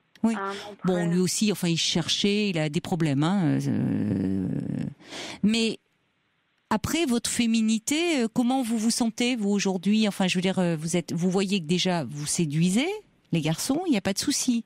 Mais c'est pas parce que vous n'avez pas de sexualité actuellement que, vous n'êtes pas féminine. Je sais pas comment vous intégrez les choses, là. Qu'est-ce qu'elles sont? Vous continuez en thérapie, d'ailleurs, là, ou pas? En fait, j'ai décidé d'arrêter parce que j'avais l'impression que je réfléchissais tellement que je n'agissais plus, quoi. Et j'en ai parlé d'un commun accord avec ma psy, et je lui ai dit que j'aimerais bien arrêter jusqu'au mois de décembre et reprendre au mois de janvier pour faire le point. Mais là, j'ai l'impression que sur beaucoup de domaines dans ma vie, je suis un petit peu en arrêt, et je vois la vie défiler, mais moi je suis en arrêt. Je n'agis pas. Je ne fais rien. Vous le dites ça à votre psy? Oui, je l'ai dit. Oui. Bon, oui. Il faut travailler un peu sur ce qui vous retient, sur certaines inhibitions. Pas complètement en arrêt, vous investissez énormément la vie intellectuelle. Votre énergie. Ah ben peut-être. Votre énergie, votre libido, elle passe là-dedans actuellement. Mais c'est bon, et après vous en avez des résultats satisfaisants pour le moment. Enfin, vous voyez, vous n'êtes pas complètement. Ça serait plus préoccupant si vous étiez à l'arrêt dans le sens de pas de projet. Vous n'avez pas de projet professionnel, pas d'envie de formation, pas d'études, et que vous savez pas quoi faire du tout. Là, vous avez un domaine dans lequel ça marche bien. Alors, c'est sur le plan amoureux où vous vous sentez un peu plus vacillante. Très vacillante. Oui, mais écoutez, Sophie, vous êtes au début de votre vie amoureuse. Franchement. Moi, ce qui m'angoisse, c'est vraiment cette incapacité à sauter le pas, même si je sais que... Mais alors je vais vous dire, vous mettez vous-même la pression, parce que c'est comme vous parlez d'incapacité, je trouve que le mot est très fort, d'handicap. Vous voyez, vous dramatisez beaucoup le tableau là, je trouve. Simplement, il y a aussi votre idéal. Vous êtes une jeune femme certainement, on l'entend, enfin intelligente, très intelligente, vous réussissez brillamment vos études, vous avez une image aussi de vous-même, un idéal très très fort, et ça peut bloquer à un moment. C'est-à-dire que, mais en arrière-plan, vous avez quand même aussi en tête, vous me l'avez dit, que il faut quand même ça serait bien de rencontrer quelqu'un qui soit l'homme de votre vie. Donc pas trop le droit à l'erreur. Alors il y a eu, vous voyez, le premier, c'était pas ça. Alors vous avez fait tant bien que mal et en vous faisant du mal, préserver ça. Et puis à un moment, non, c'était trop lourd pour vous. Et heureusement, vous avez eu le courage de mettre un terme. Mais vous vous dites, là, peut-être qu'il faut pas que je me plante. Alors que dans les faits, vous pouvez, après tout, oui, donner votre numéro, enfin prendre le numéro des garçons si vous les trouvez charmants, aller prendre un verre avec eux, ça vous engage pas. Ou même si vous avez un flirt avec eux, mais vous laissez vivre un peu sur ce plan-là. Et peut-être être moins dans cette notion de ça doit être comme ça. Et je trouve qu'il y a quelque chose de l'idéal qui parfois empoisonne un peu l'existence. Ça veut dire qu'il y a une image de soi-même aussi qui se donne pas droit à l'erreur. Pourtant, j'avais l'impression, autant quand j'étais avec mon ex, j'avais vraiment l'impression de raisonner comme ça. Autant le fait d'avoir vécu une histoire dans laquelle je me projetais pas du tout avec mon flirt, comme je l'appelle, j'avais l'impression d'avoir évolué à ce niveau-là, oui. D'être un peu redescendue de. Oui, et vous étiez bien à ce moment-là. Alors là, c'était un garçon en plus vous aviez choisi qui était pas du tout dans vos valeurs, qui était d'un univers différent. Et c'est peut-être, moi je me dis, l'été approche. Enfin, même c'est même pas l'été approche, il est là. Les vacances peut-être. Autorisez-vous un peu à sortir le nez de vos bouquins, un peu à décompresser, et puis à vivre un peu, à laisser venir à. Vous voyez, si après tout quelqu'un vous propose qu'il vous plaît de prendre un verre, vous prenez un verre et vous verrez bien. Oui. Donc, autorisez-vous aussi un peu à faire une pause et à vous mettre moins la pression parce que vous voyez que ça vous réussit. Avec ce garçon, vous étiez très bien. Vous n'avez pas fait de plan sur la comète avec lui. Non. Vous étiez bien, tout simplement. Vous n'êtes pas dit, oh là là, il plaît à ma famille, je plais à la sienne, on est sur les bons rails, on va être, c'est parti. Non, vous vous autorisez un peu à vivre le moment. Puis vous verrez bien. Et puis c'est peut-être avec de ce moment-là, d'instant, comme ça, partagé, de complicité, c'est peut-être effectivement un homme avec qui vous irez loin, après tout. Et comme le dit Angie, un ami, un amant, un amour, et même une amitié, ça se trouve pas sous le sabot d'un cheval. Alors d'autant plus si vous êtes un rat de bibliothèque. Bon. Non, désolé, il est tard. Il est tard, il est 1h28. Non, mais si vous passez beaucoup de temps dans les bibliothèques et dans vos livres, allégez-vous un peu. Profitez de ce temps. On sent que vous avez des capacités d'introspection, mais donnez-vous ce temps un peu de vacances où vous respirez, vous vous laissez porter. D'autant plus que vous voyez bien que votre famille elle se montre très cool et très compréhensive. Vos parents étaient très compréhensifs. Il y a Mimi le boulanger qui est envoûté par vous, votre façon de parler. Il dit il suffirait de de presque rien, peut-être quelques années de moins, pour que vous me plaisiez. Il n'ose pas dire la suite. Cette merveilleuse chanson de Serge Reggiani. Allez, laissez. Merci de m'avoir écouté. Alors, il y a Cathy qui dit cette frustration imposée, il manque un mot. Vous a sûrement dévalorisé en profondeur parce que le sens vous échappe. Cathy qui dit je vous comprends, prenez le temps. Prenez le temps, oui, mais aussi saisissez parfois un peu le moment comme ça. Oui, parce que là, je sens que j'en ai besoin. Eh ben voilà. Eh ben suivez un peu. Voilà, dire après tout, vous êtes à la fac ou je ne sais quoi, un garçon qui vous propose là d'aller prendre un verre. Ça vous coûte rien, ça vous amène pas forcément plus loin. Hein. Mais déjà à vous aérer et à vous dire, oh ben je suis pas incapable. Tiens, j'ai sauté le pas. Oui, j'ai pris son numéro de portable et ou sur le moment, j'ai dit tiens pourquoi pas prendre un verre. Oui. Il faut que je le fasse. Eh ben voilà, il faut que vous le fassiez. Bonjour. Bon été, bonnes vacances. Profitez-en un peu. Au revoir Sophie. Au revoir. Osiris me dit d'ailleurs à revoir, hein, absolument. Bonsoir Lila. Bonsoir Caroline. Bonsoir. Déjà je suis un peu émue. Je voulais vous remercier pour votre émission. Oh ben c'est gentil. Merci. Depuis 14 ans maintenant. Ah oui, vraiment, vous êtes une fidèle depuis les débuts, hein. Oui, j'ai commencé jeune à écouter l'émission et ça m'a beaucoup aidé votre émission dans ma vie. Mais tant mieux. C'est un joli compliment, merci. Merci d'être là alors un peu tard ce soir. C'est rien. C'est moi qui vous remercie de pouvoir m'écouter, j'espère. Et oui, bien sûr, oui, ça je vous écoutais, oui, je suis là pour vous. Voilà, je vous appelle car j'ai perdu ma grande sœur il n'y a pas très longtemps. Et c'est terrible en fait. Il y a combien de temps vous avez perdu votre sœur? Ça fait 1 mois maintenant. Ah oui, c'est tout récent. Tout récent, oui. Elle a eu un accident? Elle était malade? Elle est décédée. Elle était malade, oui. Oui. Et vous saviez ça faisait longtemps qu'elle luttait contre la maladie ou... En fait, ça faisait 3 ans qu'elle était malade. Oui. Mais on s'était pas dit qu'elle allait décéder brutalement comme ça. Oui, les médecins restaient malgré tout confiants, oui, voilà. optimistes. Et puis son état s'est malheureusement dégradé. Oui. Et vous étiez très proche de votre grande sœur, comme vous l'appelez. Oui, on avait 10 ans d'écart, mais j'étais très proche d'elle. Et elle avait quel âge, elle? 45 ans. Oui, elle était jeune, hein. Oui. Elle est décédée d'une crise cardiaque. Oui, donc ça a été très brutal, même. Oui, voilà, ça a été vite et brutal. Et j'avoue que c'est très dur. Chaque jour, c'est très dur. Elle vous manque beaucoup? Et terriblement. C'est horrible. C'est horrible. Elle n'était pas que ma grande sœur, c'était ma confidente, ma meilleure amie. Puis elle s'était occupée beaucoup de moi étant plus jeune, ado.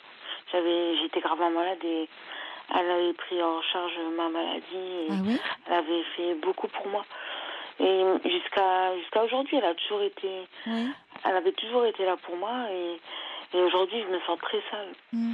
Car la complicité que j'avais avec elle, j'ai des autres sœurs. Oui. Mais c'est pas pareil. Ce que je partageais avec elle, c'était unique. C'était unique, voilà. Oui, elle vous était très précieuse. Oui. Et c'est très dur. Très dur et je sais pas comment... Je me dis que ça fait 1 mois, ça passe vite. Oh, c'est très... Oui, c'est 1 mois, c'est comme si c'était hier. Enfin, vous êtes... Oui, voilà. C'est très très récent. Hein. Faut vous donner du temps aussi. Et puis j'entends aussi que dans cette relation que vous aviez, c'était... Vous le dites vous-même, plus qu'une sœur. Enfin, elle jouait plusieurs rôles auprès de vous. C'était votre confidente, votre meilleure amie. Elle était très protectrice aussi vis-à-vis de vous. Très maternelle. Un peu comme une maman, comme elle a eu des moments. Qu'elle est plus de ce monde. Oui. C'est terrible. Vous sentez un peu perdu finalement, comme si vous aviez perdu un peu de protection, de sécurité peut-être, non? Voilà. Elle me défendait tout le temps. Je dis pas que j'avais besoin d'être défendue ou quoi, mais elle était toujours derrière moi et malgré qu'elle avait sa vie de famille. Oui, elle était elle-même pourtant avait des enfants. Oui. Mais vous restiez sa petite protégée. J'avais ma place. Oui. Et là, je me sens perdue. Oui, plus vulnérable finalement. Avec elle, c'était comme elle était un rempart contre l'agression un peu du monde extérieur. Vous savez qu'elle vous protégeait, quoi qu'il arrive, quoi. Et vous avez été proche d'elle pendant justement. Comment vous avez vécu vous Est-ce qu'elle a été vos rapports ont été un peu différents à partir du moment où elle a été malade? Est-ce que c'est vous aussi qui avez pris un peu le relais de veiller sur elle? Oui, comme elle s'est bien occupée de moi étant plus jeune. Oui. Moi, quand elle est tombée malade, j'ai pris l'initiative de m'occuper de ses enfants, en fait. Ah oui. Car elle a été hospitalisée pendant plusieurs mois. Oui. Donc Oui. j'ai pris l'initiative d'aller chez elle, m'occuper de ses enfants. Ils sont petits encore, les enfants de votre sœur ou neveu et nièce? Oui, ils sont petits. Enfin, ils sont pas... c'est pas des bébés, mais ils sont petits. 10 ans et 7 ans. Non, ils sont petits encore, oui, quand même. Et ils sont avec le père, alors là, c'est le père qui s'en occupe? Le père et mes autres sœurs. Parce que moi, je suis pas dans la même région qu'eux. Mais ça va, ils sont bien entourés par mes sœurs. Et vous, donc, vous n'êtes pas dans la même région que vos autres sœurs? Vous êtes, c'est vous qui êtes partie plus loin de... Moi, je suis partie plus loin. J'étais sur dans la même région qu'eux il y a bien longtemps, mais suite à un problème, j'ai tout quitté. J'ai préféré repartir du côté où mes parents vivent. Vous êtes rapprochée de vos parents? Oui, voilà. Comme tout le monde avait fait sa petite vie. Et donc vous étiez éloignée aussi de votre grande sœur à ce moment-là? Mais j'allais souvent. Ah non, mais je ne dis pas. Oui, mais à ce moment-là, vous aviez pu quand même vous. Non, quand elle était encore là, j'allais la voir régulièrement. Non, mais vous aviez pu un peu voler de vos propres ailes. Voilà. Et même si vous êtes resté, évidemment, je l'entends, très très proche, même si vous étiez un peu éloigné géographiquement. Oui, oui. On s'appelait régulièrement, plusieurs fois par jour. Oui. Plusieurs fois par jour, oui. Plusieurs fois, oui. Dès que, le matin, dès que la première chose que je faisais, c'était de l'appeler pour savoir comment elle allait. Quand elle était malade ou même avant ça? Tout le temps. Tout le temps. Oui, donc votre quotidien était beaucoup rythmé par sa présence. Hein. J'ai pas réussi à effacer ces numéros sur le portable, sur la ligne fixe, c'est pas possible. Oui, je comprends. Bah oui, c'est comme si vous l'effaciez. Oui, pour le moment, c'est comme si vous la rayiez elle. C'est pas possible. Mais c'est pas grave. Si pour le moment, voilà, vous ne pouvez pas, c'est comme ça. Ne forcez pas quoi que ce soit là. Je peux pas parce que. Non. Elle me manque. Oui, mais je comprends. Non, mais pour le moment, l'important, c'est pas ça. Hein. Vous êtes entourée, vous, Lila? Non. Ou vous vivez seule? Non. Trop, non. Parce que déjà, mes parents sont pas là, sont à l'étranger.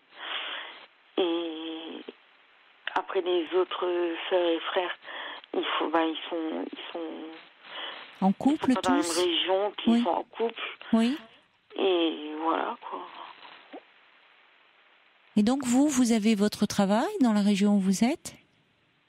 Non, je travaille pas. Je veux plus travailler d'abord. Pourquoi? C'est trop dur. Parce que déjà, il y a un problème de santé par rapport à c'était pas... Comment dire? J'ai eu un petit problème en 2012. Et par rapport à ça, j'attendais pour reprendre mon travail. Mais mon travail, il n'est pas dans la région où je suis. Et dans la région où j'étais avant, j'ai trop de mauvais souvenirs. Et c'est trop dur, en fait, pour moi de retourner là-bas. Et voilà. Là-bas, là où sont vos frères et sœurs, hein, oui, voilà. Parce qu'il s'est passé un événement en 2012. En 2012, c'est par rapport à ma santé. Mais bien avant, il y a eu un autre problème. Vous avez déjà appelé il y a bien longtemps. Par rapport à ça, et j'ai pas envie d'en parler. Non, mais vous n'en parlez pas alors à ce moment-là. Et vos problèmes de santé, c'est mieux. C'est depuis, c'est ce problème de santé depuis l'adolescence, c'est lié à ce que. Non, c'est encore un autre. C'est autre problème. Oui, mais ça va mieux maintenant. Mais il me faut du temps et pour la médecine du travail, ils m'ont dit d'attendre un peu avant de reprendre. Avant de reprendre une activité. Donc là, vous touchez des indemnités. Oui. Qui vous permettent quand même de vivre.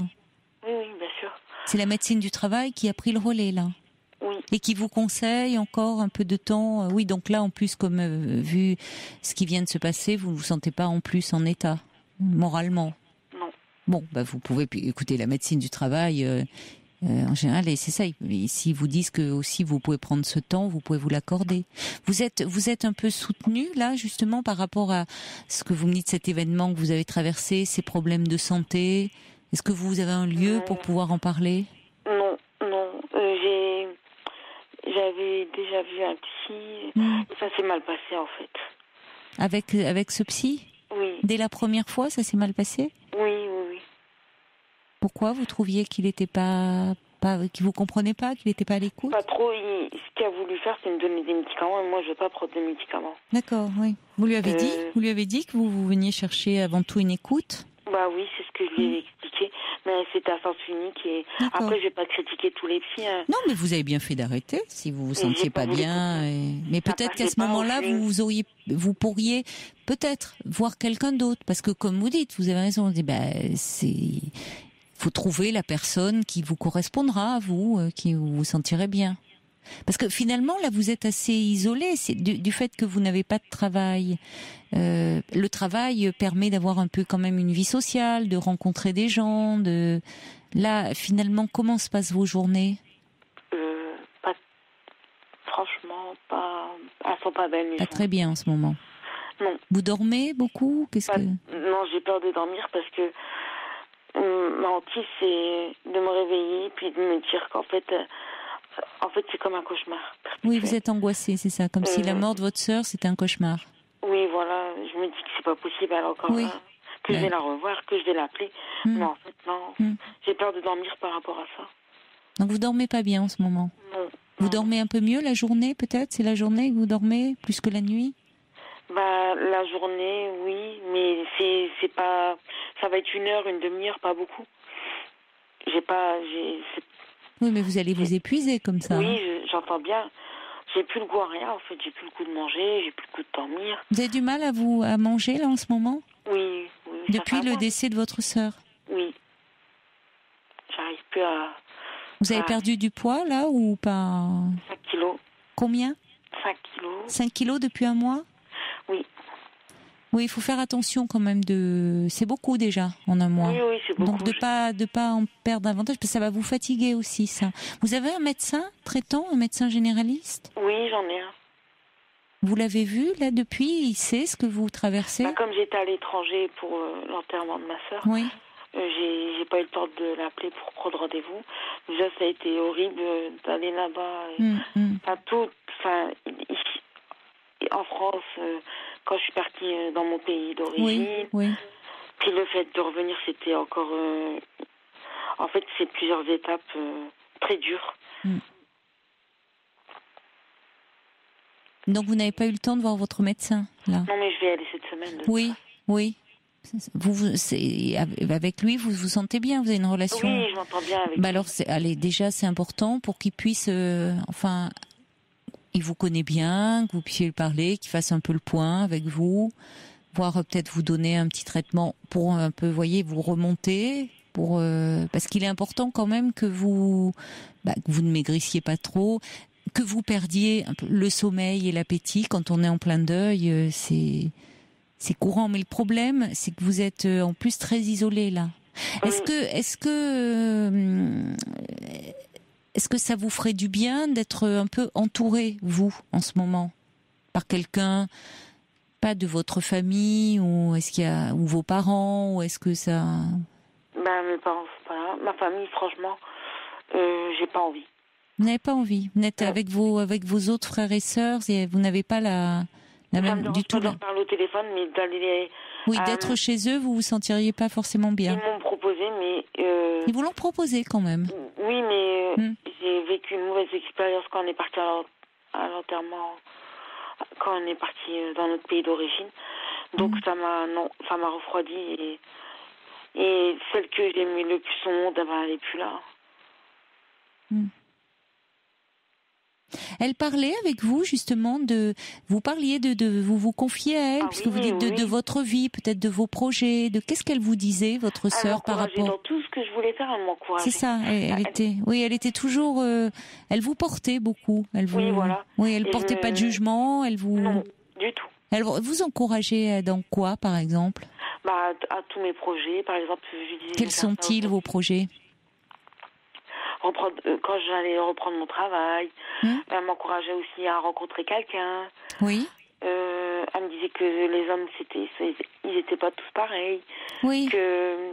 Elle était très réconfortante pour vous. Oui, Elle savait vous consoler. Elle était apaisante. Tout ce qui était positif, c'était elle, en fait. Et oui.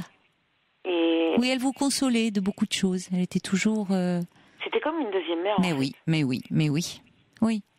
Oui, finalement, elle était... Alors que j'ai pas ce rapport avec ma mère. Et oui.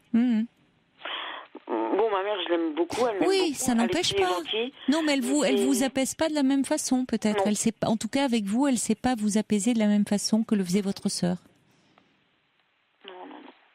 Oui, c'est pas étonnant qu'elle vous manque tant. Mais en même temps, vous savez, elle était toujours extrêmement attentive et très bienveillante pour vous. Elle avait envie que vous ayez une belle vie, que vous puissiez à nouveau pouvoir reprendre votre travail, aimer quelqu'un, en être aimé, enfin que vous trouviez. C'est-à-dire qu'elle vous gardait pas dans son giron. Elle vous gardait pas dans son giron. Elle avait envie que vous. Que je vole de mes propres ailes. Oui. Je m'affirme. Que je fasse pas mal de choses. Mais maintenant, je dis pas. En fait, je dis pas que je suis assistée, mais un peu quand même. Par rapport à ma sœur. Elle m'assistait beaucoup, comme si j'étais son enfant. Pas comme une incapable, parce que je suis assez dépendante, je ne me débrouille pas toute seule. Mais non, c'est-à-dire qu'elle était très protectrice, très réconfortante, mais elle vous pensait pas du tout incapable, sinon elle vous encourageait, elle vous motivait. C'est comme ça qu'elle me voyait mes autres sœurs, et par rapport à ça, comme elle me couvait beaucoup. Elles en étaient peut-être un peu jalouses, vos autres sœurs, de cette relation que vous aviez si complice finalement. Mais moi, c'était depuis l'âge de 15 ans. Oui, mais j'ai bien compris. Mais peut-être que votre sœur pouvait, même si elle vous aimait beaucoup et qu'elles aimaient beaucoup votre grande sœur, mais en éprouver une certaine jalousie de vous sentir si proches, justement, l'une de l'autre. Ça s'explique pas, ça. Mais justement, quand vous avez...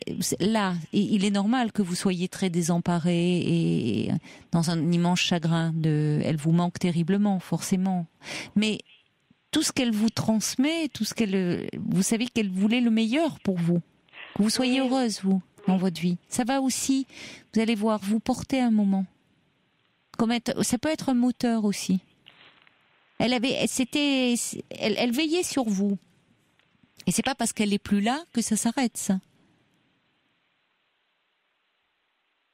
D'une certaine façon. Elle fait partie de vous.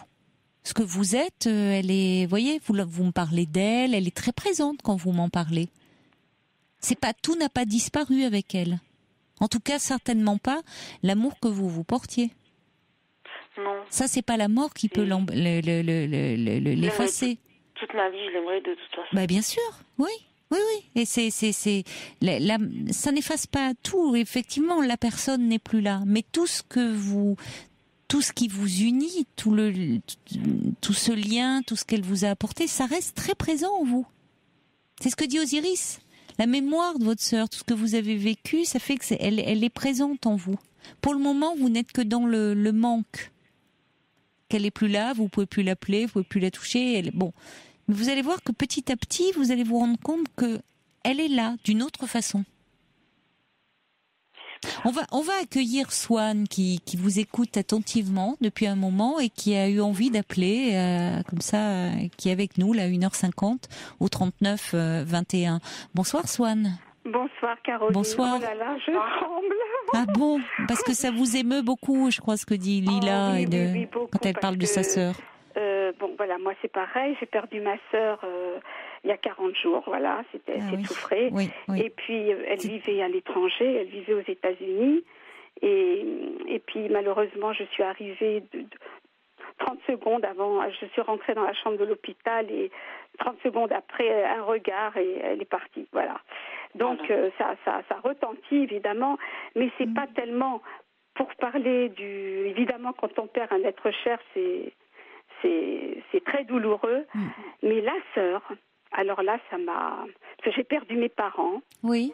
Mais la sœur, à la fratrie, j'ai trouvé que ça donnait, c'est une autre dimension pas dans l'échelle parce qu'il n'y a pas, il y a pas une graduation. J'arrive pas tellement. Si, mais je comprends ce que vous voulez dire. Oui, on va pas faire une hiérarchie dans l'ordre de la douleur ou du chagrin.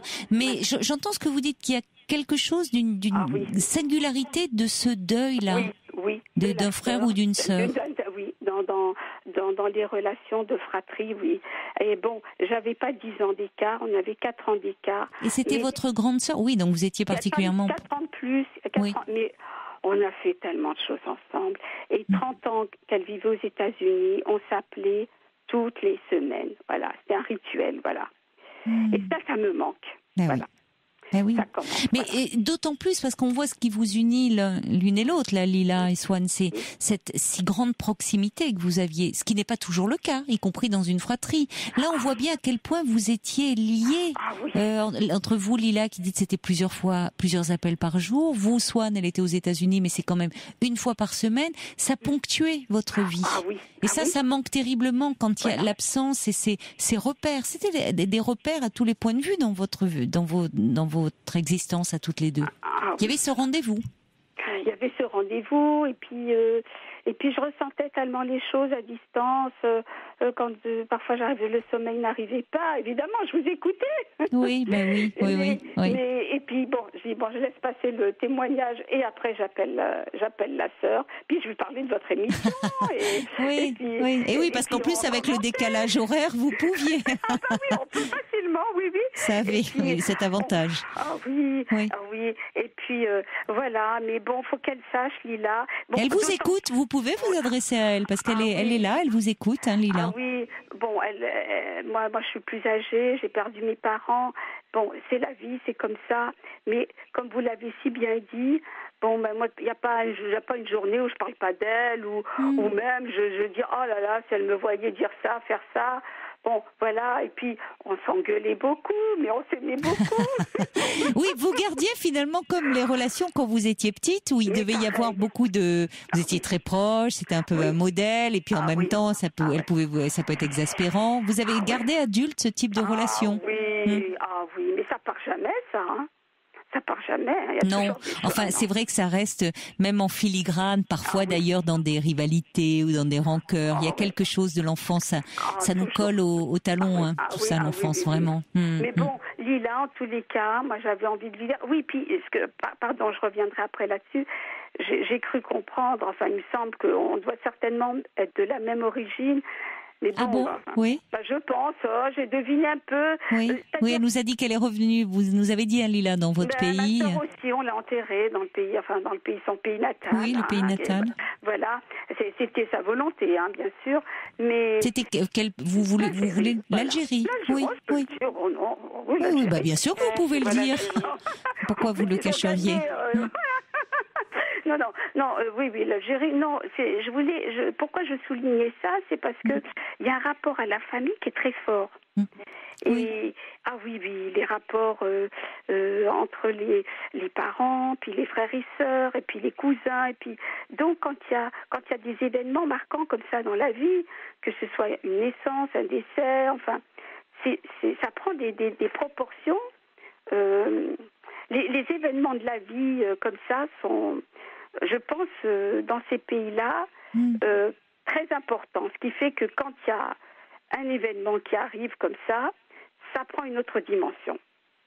Voilà. Et bon, c'est peut-être ça qui... Moi, pour ma part, excusez-moi. Vous pouvez y aller. Pour ma part, quand on est parti dans le pays d'origine, qui n'est pas l'Algérie, pour nous, j'ai pas trouvé ça marquant pour moi. J'ai trouvé ça écœurant de voir beaucoup de monde. On savait pas pourquoi ils étaient là.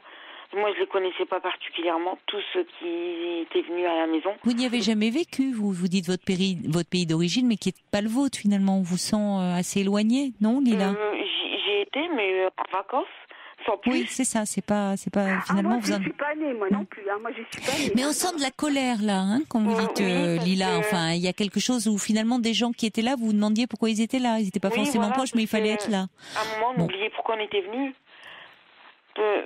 On voyait du monde toute la journée, ça partait, ça revenait, ça partait, ça revenait. Il fallait s'occuper d'eux, faire à manger. C'était toute une organisation, mais vis-à-vis de mes parents. Hein.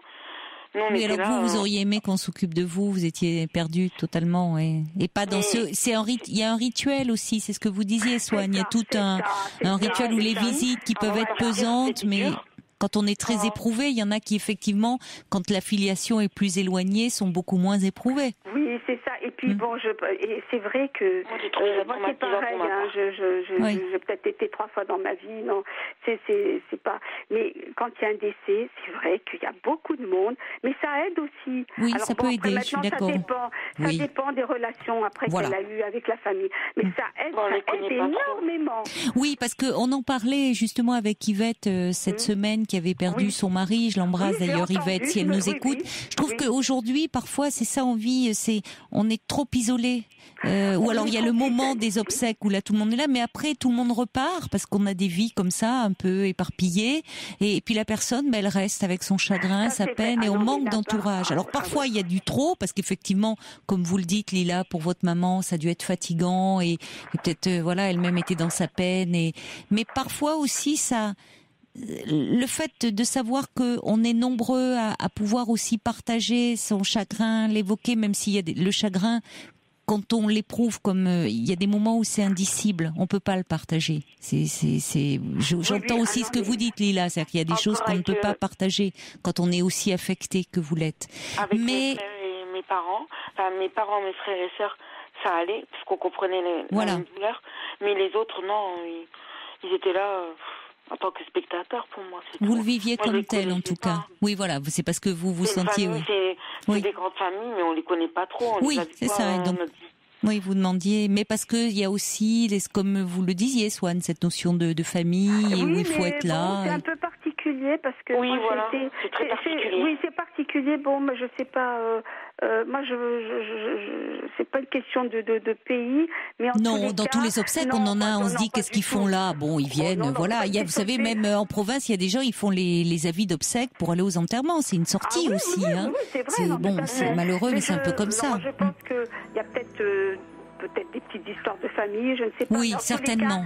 Ça aide, je vous assure que ça aide énormément. Et en général, elle est là pour aider. Les voisins aussi, même les gens.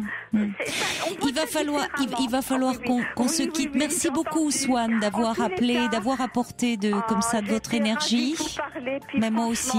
Bonne continuation. Merci, Swan. Merci beaucoup, Caroline. Merci, Lila. Beaucoup de messages de sympathie. Il y a Yvan qui vous envoie toute sa sympathie, toutes ses condoléances. Cyril qui dit surtout prenez soin de vous et qui est de tout cœur avec vous. Et puis Fabienne qui dit, vous savez, le lien, avec votre sœur, et elle est avec vous par la pensée, elle vous laisse pas tomber, soyez courageuse, vivez votre vie, ça lui aurait fait plaisir. La mort ne nous sépare pas définitivement, le lien d'amour, lui, reste indestructible, dit Fabienne. Je vous embrasse bien fort, prenez soin de vous, belle nuit à vous.